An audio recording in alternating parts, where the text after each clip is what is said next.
Today the bay is peaceful, but just 24 hours ago, San Diego residents were on high alert for a potential tsunami after the massive earthquake that hit Japan. I'm standing outside Petco Park, and right behind me is an ongoing construction of a new bridge that will connect the Hilton Hotel to Petco Park.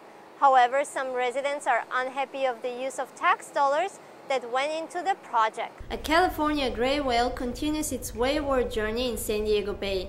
Financier Bernard Madoff pleads guilty to fleecing billions from investors, and LaDainian Tomlinson says he's got some unfinished business to attend to with the Chargers. Hello, I'm Blaga Valkovska with this news brief. A man's body was found inside his Golden Hill apartment building Friday morning after a fire broke out in his top floor unit. The man who was killed, Sam Taylor, was a longtime tenant. The death prompted the leader of the San Diego Firefighters Union to call on city officials to revoke the brownout plan. And today, we have some clouds in the morning with clear skies by later this afternoon.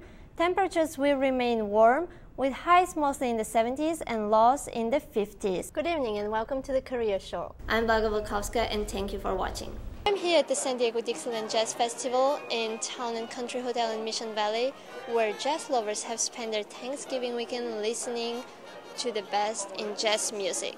At this 5-day festival, jazz lovers from around the globe gather to listen to over 20 bands playing from classic ragtime to traditional to Dixieland jazz to swing. Among all these diversified bands is the San Diego High Society Jazz Band. We play older style jazz and swing and some Dixieland, New Orleans style. And you know, we're pretty versatile. We can play dance music, we can do Latins and oldies rock and roll too for the occasion. Jazz fans are welcomed by the incredible musicians in the large concert halls with double dance floors. Guests are overflowing the dance floors with amazing dance performances accompanied by the bands. Buck Creek is one of the performing bands which has routinely played to standing ovations since 1977. We spoke with one of the co-leaders who shares some of the band's history. Our first practice sessions were in a basement on Buck Creek Road. In addition, these bands not only just appear at festivals throughout the United States, but also abroad. The 7-piece band Uptown Lowdown has a worldwide reputation. Japan, Holland, Belgium, Germany, cruise ships, all over the United States. With photojournalist Charlie Kennewick, Blaga Valkovska, News Scene. Each semester, San Diego City College students encounter rising costs of textbooks. One way for students to pay for their new books is by selling their old ones through posts on campus. Textbook prices never lose their shock value. We all know how it feels to head home with a light wallet and a heavy bag of textbooks. With the start of a new semester, it can only mean one thing for students: empty pockets. It takes a lot of a student's wallet. City College student Jermaine Manley found a way to save a few dollars on one of his textbooks. Like my business book, for instance, it was $115 inside of the bookstore on campus, and at Borders it's only like $60. KB Books is also a good alternative to find cheaper textbooks. Textbook rental is another option for students that is available in store.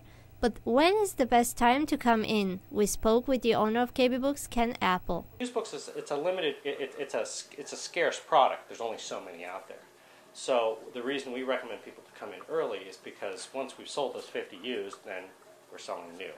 And so those used, of course, go first. KB Books will also buy back your used books. By recycling old editions, U.S. students make these books available to less fortunate students in other countries. With photojournalist Paige Pucel, Blaga Valkovska, News Scene. Community college supporters across California joined hands Sunday to raise awareness and scholarship money for students struggling to pay for college. Students, families, and faculty gathered at San Diego City College to volunteer their time for the Hands Across California event. But while participating, Dr. Marilyn Harvey focuses on two important points. The idea is to bring attention to the California community colleges, and what we do, we educate the workforce for California. 70% of the workforce comes from from the California community colleges, and we want the folks in California to recognize the fact that we do educate this workforce here. The second thing is the scholarships. We wanted to raise scholarships for our students who attend California community colleges. Another highlight of the day were the artists who contributed to the event by performing their songs to raise alertness among the crowd. Philip Salazar, who came to the event for an extra credit, also explains how Hands Across California personally affects him. If there was no programs, then I don't know, I wouldn't have enough education or enough opportunities to get an education. Minutes ago, students and faculty gathered here at Gordon Quad to participate in the one-day event, Hands Across California. Many students carrying the Text to Donate sign are hoping to call attention to the nation's largest system of higher education that will benefit community colleges across California state. I'm Blaga Valkovska for New Scene.